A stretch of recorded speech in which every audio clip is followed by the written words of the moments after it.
Alemani a dit que le mercato d'été risque d'être très intéressant. S'abonnez-vous. Voilà les amis, 4-0, le retour du fameux 4-0 à la maison. Victoire facile, match facile, samedi soir facile. Est-ce que je suis déçu quand même? Oui, bon, pas déçu, mais j'espérais quand même pour le football voir Betis Séville nous montrer une plus grosse opposition. Mais le match a été déjà joué, franchement.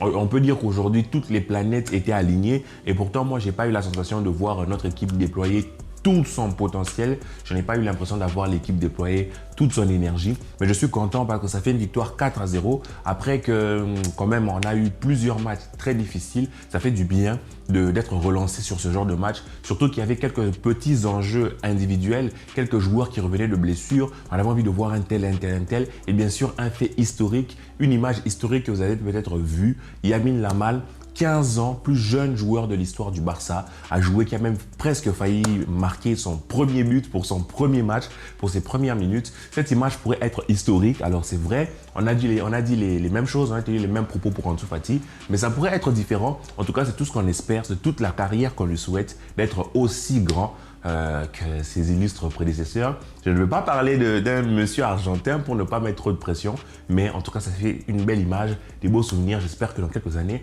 on ressortira ça avec un sourire grand jusqu'aux oreilles. Alors, victoire 4-0, comme on a dit, face à un Betis Séville petit, inoffensif, mignon. Franchement, moi, quand je voyais ce match, je me disais, tu vois, c'est Betis Séville, je me disais que peut-être ils allaient nous rentrer dedans. Parce que sur les précédents matchs qu'on a joué contre Rayo Vallecano, on a vu d'ailleurs Rayo Vallecano qui a perdu 4-0, alors que nous, on a pondu une purge.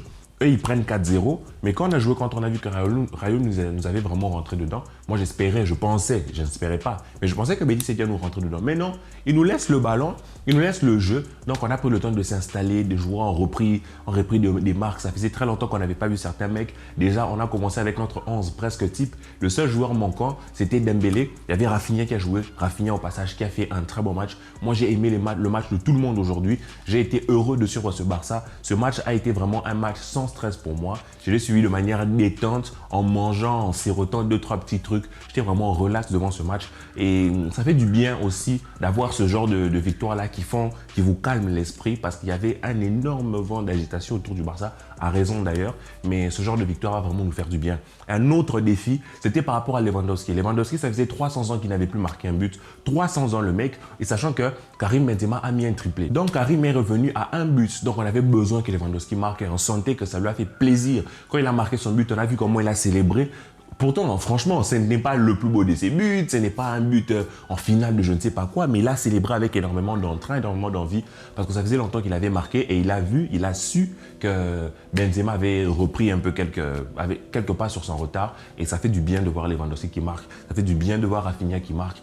Aujourd'hui, franchement, je n'ai rien à dire. Je n'ai pas trouvé un joueur exceptionnel, sincèrement, mais je n'ai pas trouvé un joueur en deçà. Le joueur qui me plaît toujours, je sais pas, je vous ai dit, pour moi, c'est le coup de cœur de la saison, c'est Baldé. C'est toujours un plaisir, toujours super étonnant de voir ce petit homme courir comme ça, nous faire des courses comme ça me fait énormément plaisir. Et ce qui m'a fait aussi plaisir, malheureusement, heureusement, je sais pas, ça dépend pour qui, en fait, c'est Ansu Fati. Parce que quand je l'ai vu entrer, désolé, je balance un peu les choses pêle-mêle, mais c'est comme ça que je l'ai ressenti. Quand je l'ai vu entrer, moi, j'étais content, et il est entré beaucoup plus tôt qu'avant. J'ai aimé ses intentions, tu vois. Alors, c'est bien, mais il lui manque encore ce truc. Mais je pense que c'est parce qu'on ne lui donne pas assez le ballon, on ne le touche pas assez. Avant, on savait que c'était un jeune crack. Alors, on lui donnait le ballon, on jouait un peu pour lui, on faisait en sorte qu'il marque. Tu vois. Mais aujourd'hui, il n'est plus le centre de l'attraction. Donc, les ballons tournent autour de Lewandowski, à raison, parce qu'on veut marquer, on veut gagner. Mais lui, il ne touche pas tant de ballons que ça. Mais quand il a touché le ballon, il a fait quelques petites choses. Il a amené d'ailleurs le but.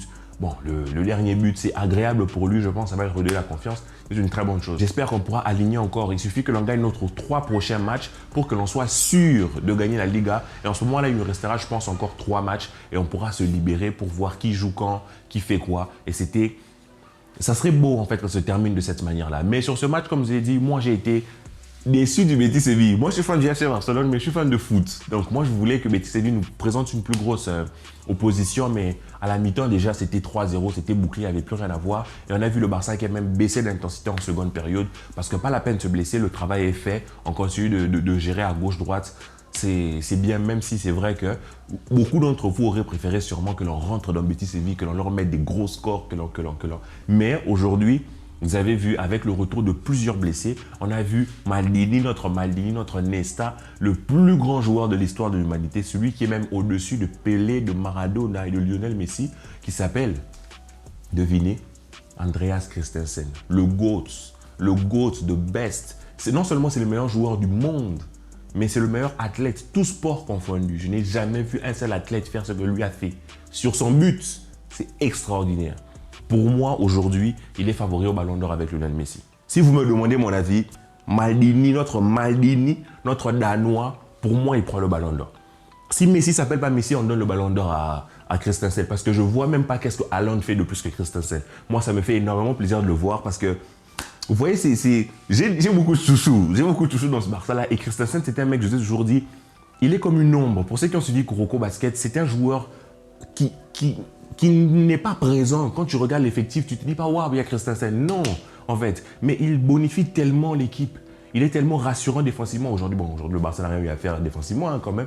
Mais ça m'a fait énormément plaisir. À son retour, il marque son premier but avec le Barça sur un très beau centre, une merveille de centre de Rafinha. En tout cas, pour sa patte gauche, on lui reconnaît sa patte gauche. Maintenant, je vous avais dit, je l'ai dit même sur Twitter, qu'avec le retour de Dembélé, Rafinha, courage hein pour continuer d'être titulaire, courage à tous aux entraînements. Mais en tout cas, sur ce match, ce qui m'a rassuré, c'est que j'ai revu quelques circuits de passe. Alors, vous savez, je me suis beaucoup plaint là-dessus. On va pas dire, moi, j'ai pas envie de dire que les circuits de passe sont dus seulement à notre super jeu. Je pense aussi que Betis Séville nous a laissé le temps à vraiment...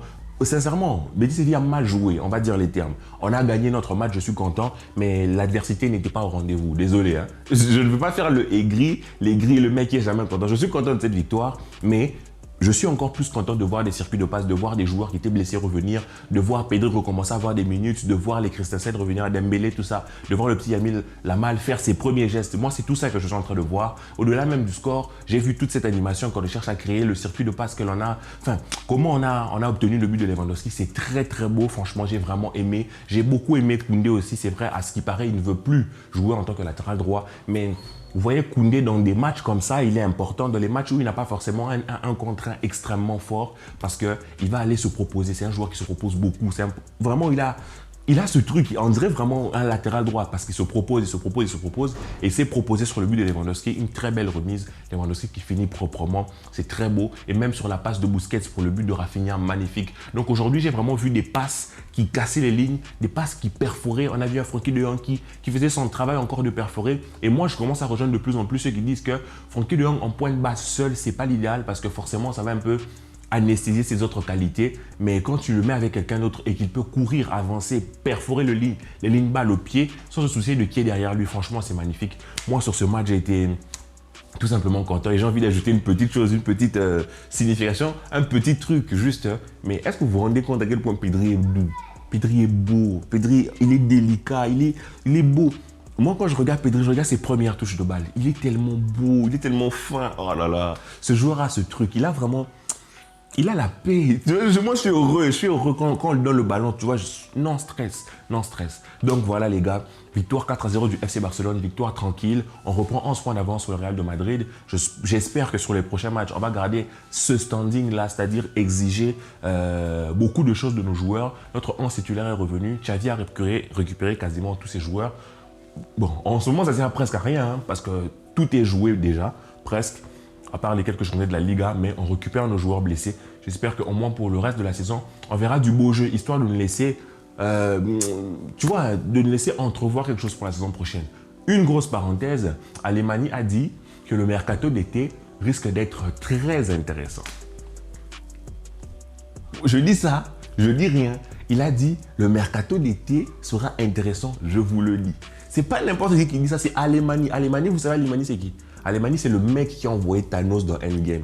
Alemany, c'est le boss à Thanos. Hein? Tu vois un peu, tu pèses. Donc, si Alemany me dit que le mercato va être intéressant, sachant que la Liga a dit, enfin, la Liga ne l'a pas dit officiellement, mais il y a des rumeurs qui disent que la Liga va approuver le plan du Barça. Et le plan du Barça, ce n'est pas simplement le plan Messi. C'est le plan Messi et les autres. C'est le plan Messi et... Oh là là. Donc, il y a des très belles choses qui arrivent. Je pense que Alemany va encore nous faire un travail XXL.